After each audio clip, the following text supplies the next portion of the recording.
Welcome back to End Times Prophecy News. Breaking news, we just discovered who issued the warrant to investigate Trump, and it's bad. According to reports, the FBI requested a FISA warrant during the campaign to investigate alleged ties between President Trump and Vladimir Putin. The question that has still not been answered is whether this warrant included the wiretap. Truthfeed.com reports in October the FBI was granted a FISA warrant in regards to the Trump campaign and so-called ties to Russia. The United States Foreign Intelligence Surveillance Court, also called FISA Court, is a federal court established under the Foreign Intelligence Surveillance Act of 1978 to oversee requests for surveillance warrants against foreign spies inside the United States by federal law. The FISA warrant is an authorization to collect evidence, not to arrest. As we all know by now, the FBI cleared Trump and his campaign of any Russia ties, but the liberals and dishonest media still can't let it go. However, in light of Trump's latest allegations of Obama wiretapping, the bigger question is who requested this warrant and how closely is this linked to the wiretapping story Trump is referencing. As Mark Levin put it, this is just some of what we know about the Obama administration and its intel law enforcement tactics from the public record, aka media reports. Next up, President Trump's Obama wiretapping claims backed by top intelligence officer. Yes, this man, retired Lieutenant Colonel Tony Shaffer, was on Fox News just a little while ago. President Trump was probably given sufficient evidence to make his claims, he says. From Wayne Dupree. Have you here? Hey, good morning. Thanks for having me. All right, so this is all just breaking this morning, coming straight to us from the president, from his Twitter account. We don't have a whole lot of details here, but just on the surface, if this ends up being true, if this was the case, that the Trump Tower was wiretapped by, at that time, the sitting president, President Obama, how big of a deal would that be? Oh, this is huge. I mean, this is Soviet, dare I say, Soviet-level wrongdoing. Look, President Obama has moved up to his Potemkin village and moved in Valerie Jarrett. We have to understand here, it's very likely that he did authorize this. And according to, I was on the drive-in just now. You guys called me a little bit late. While I was talking to folks on the drive-in. This goes back to July of last year when rumors started on the dark net that even though the Obama administration was getting pushback from the internal mechanisms of the administration, like the FISA court, and by the way, there's going to be a paper trail at NSA on this. And let me say, John Brennan's probably involved in this. You have to have kind of three people inside doing this. I think what's happened here is the paper trail that President Trump is referring to has finally showed up. So let me be very clear. The FISA court thing that Brett Baird just talked about, that's one piece of evidence. I'm sure there's others out there. So what this indicates is that this is really the Obama administration was taking on the form using their version of the FSB, the KGB, to go and target a candidate. Let me be clear on this for your audience. Simply because you don't like someone does not give you the right as a sitting president to do something like this. And when you, as a sitting president, as you know, you endorsed the opposing candidate in Hillary Clinton, you have a dog in the fight. I want to put another piece of evidence on the table, since the New York Times has been leading some of the coverage on all of this. I was just sent an article from January 19th, where the New York Times, right before the inaugural, was talking about the investigations into the Russia connections with Donald Trump, and there was a line tucked in there, quote, one official said, intelligence reports based on some of the wiretapped communications. There you go. Wiretapped communications had been provided to the White House. Again, Tony, January 19th, the White House then was Barack Obama. So is this the source of some of these leaks? There have been massive leaks coming out of the FBI, maybe the CIA, alleging all of these different things. Did it come from those wiretaps? This is the Trump Tower, to the best of the Obama administration's ability, was wired for sound. And yes, there is reasons why Mr. Trump did not want to give up his own personal security, because he knew that people, close to him may very well become collectors of this sort of thing. Look, this is completely insidious. This is an order of magnitude worse than Watergate, where you've actually used the mechanisms of state, the power of a state to go after a candidate for presidency. And by the way, they presumed that he was going to lose, so it wasn't even about him winning or losing. This is about trying to gain advantage for his side, in this case, Ms. Clinton. And again, let me be clear on this. This is, while the Democrats keep talking about the Russians, this is Soviet behavior. This is the very thing the Soviet Union would have engaged in back during the Cold War. What would have been the cover, the official cover for this surveillance, though? Because they wouldn't come out and say, okay, let's just surveil the opposite candidate. Right. They'd say, okay, we've got evidence that we need to surveil. What are they surveilling on?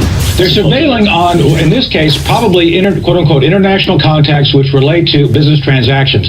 Again, projection. We know for a fact the Clinton Foundation was indeed taking foreign money. A lot of people are recommending that you investigate that. They refused, but instead here they focused all their energy on going after Trump over the quote-unquote international connections. And let me be clear on this. If there's anything to any of that, by now it will have been leaked, because you're referring back to what you said on the 19 January article. Everything is taped, and there's going to be tapes of all this stuff too, and the Trump administration is going to find them.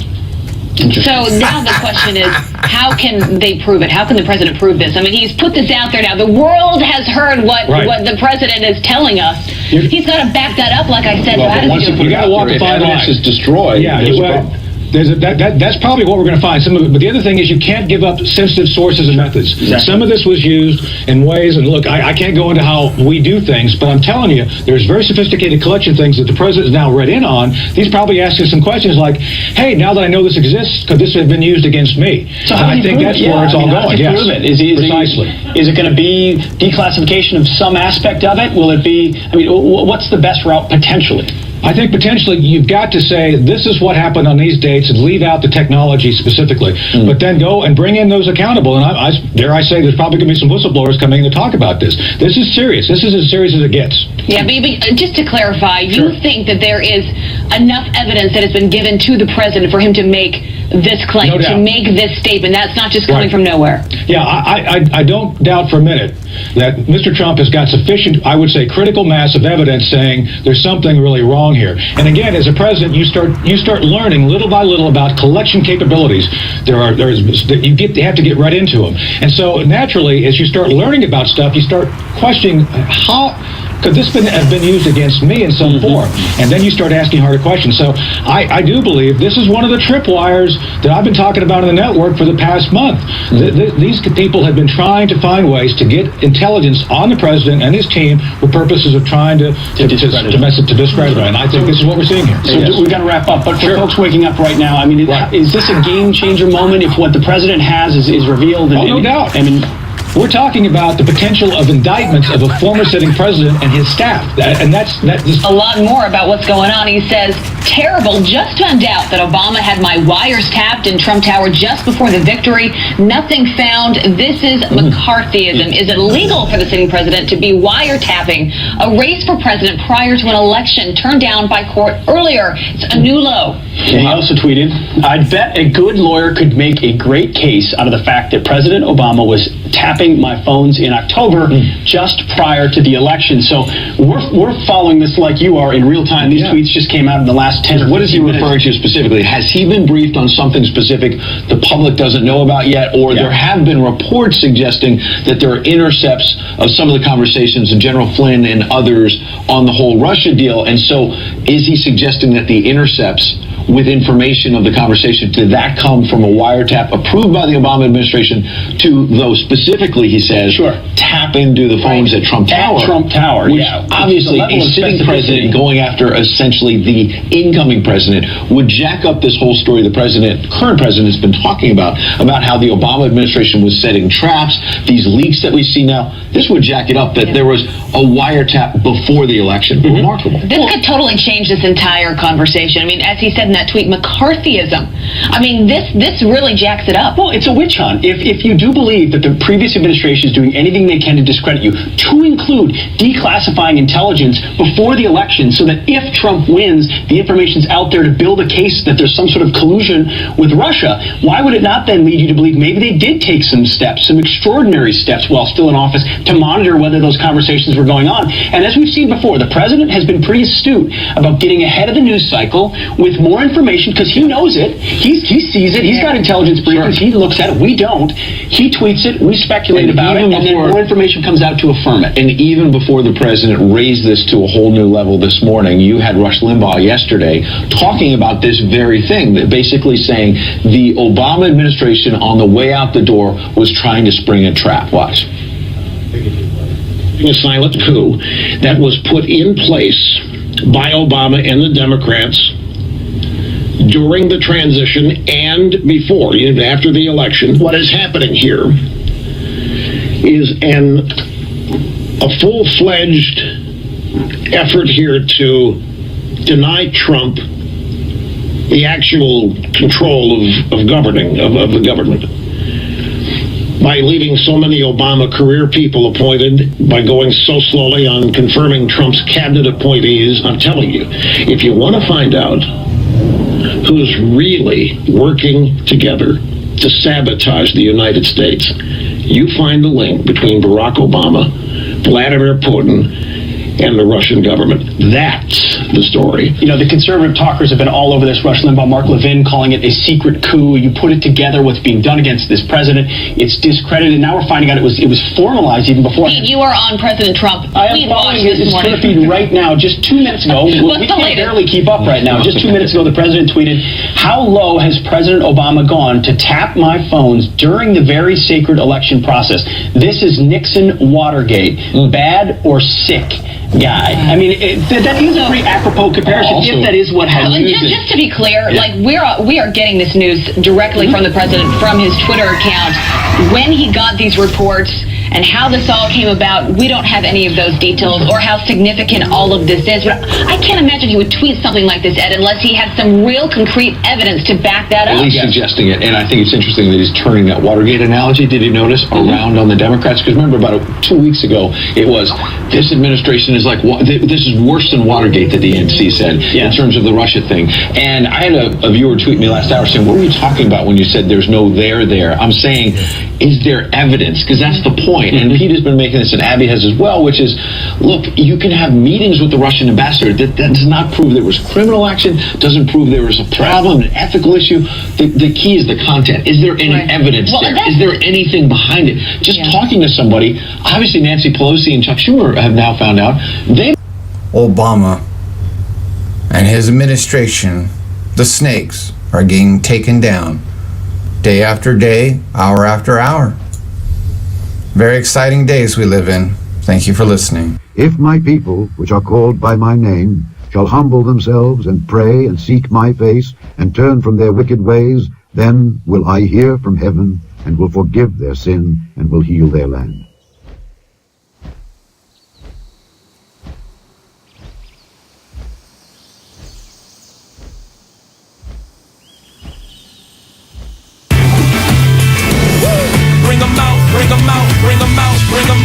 It's hard to yell when the barrel's in your mouth. Come on. Bring 'em out, bring 'em out. Hey. Welcome back. Well, the idea of a sitting president wiretapping the next possible commander-in-chief is almost inconceivable. But that's the news breaking tonight. Unprecedented allegations from President Trump coming in a series of tweets. He wrote, "Terrible. Just found out that Obama had my wires tapped in Trump Tower just before the victory. Nothing found. This is McCarthyism." And is it legal for a sitting president to be wiretapping a race for president prior to an election? Turned down by court earlier, a new low. And how low has President Obama gone to tap my phones during the very sacred election process? This is Nixon, Watergate, bad or sick guy. The Obama administration denies the claims, but some aren't convinced. One of those people is Lieutenant Colonel Tony Shaffer, a CIA-trained intel operative and senior fellow at the London Center for Policy Research. And he joins me now. Good evening, Colonel. Great to see you. Explosive news. Absolutely. This happened this morning. You were on Fox and Friends talking about it. Sure. Some information news has developed throughout the day. Confirming what we said earlier, right? Absolutely, confirming what you said this morning on the Fox News channel. So tell us where we stand now. Well, we stand exactly where you and were talking about earlier with your other panelists. And Geraldo, look, I'm sorry, due diligence is not a legal standard for extraordinary use of intelligence resources. It's probable cause. So that's the first mistake. And Kimberly, as you pointed out in the introduction, another campaign, the Clinton campaign, actually had overtly contacts with foreign nations and were actually being looked at for pay to play. So that, to me, is the probable cause you would need to have to actually do. And let me be very clear on this. This has been going back. Rumors have been floating around about this since before last summer, actually. The rumor that they would do something extraordinary. And one of the reasons we're seeing this displayed as it is because, Kimberly, President Obama and the Clintons didn't think they could lose. So what I think Mr. Trump is now seeing is he's getting read into new intelligence programs. He's seeing the true capabilities, which we can't get into here. And the other thing that should have been matched with probable cause is there's no restrictions on how much we can collect on foreign powers, to include the Russians. If there were indications through collection against the Russians something was going on, that would serve as probable cause. Clearly, that didn't exist because the FISA court request was turned down in June. This was a fishing expedition using highly technical, highly classified capabilities, which has resulted in, I believe, a major violation of multiple elements of the U.S. 18 code and some other things, too. Unbelievable. It seems that they were casting a very wide net. This was turned down before on a prior occasion with the court. So what is it? What was the justification and probable cause that was proffered at the time to be able to grant something like this, especially during such a crucial time in American political history, right before an American election for president, and especially when you had someone in the administration, in the White House, President Obama, who was out actively campaigning, as was the First Lady Michelle Obama, for Hillary Clinton. And then now you have this information coming out with now the Commander-in-Chief, 45th President, saying, wait a second, what was going on here and what possibly could be the justification? Well, I think they lied, to be quite honest. I mean, someone had to lie. Now, let me be very clear on this. I have actually had to go to the White House to brief these sorts of operations. I've been over there because when you get to this level of issue, the president is personally aware of everything going on. So his statement today about this non-denial was a confirmation. So we have to understand that he was involved. He at least was tacitly knowledgeable, and therefore he is responsible. The buck stops with him. So I think we have to start with that premise. The president knew. When did he know? What did he know, and why did the justification go forward, knowing full well this was a quote-unquote due diligence, not probable cause issue? That's something that has to be resolved. And there's some information also that we saw today on Twitter. Jon Favreau, Obama former speechwriter, issued and wrote this statement out. And for our viewers, I'd be careful about reporting that Obama said there was no wiretapping. Statement just said that neither he nor the White House ordered it. What does that tell you? Precisely. That tells me there was an investigation that was prompted by someone. Look, Kimberly, the operations I ran, the White House didn't direct, but I sure as heck had to go up there and brief them on all aspects of it and get feedback. In this case, everything going on in the intelligence community, in the special operations community, in the Justice Department was all being centrally coordinated by the White House, by President Obama's personal staff. So it is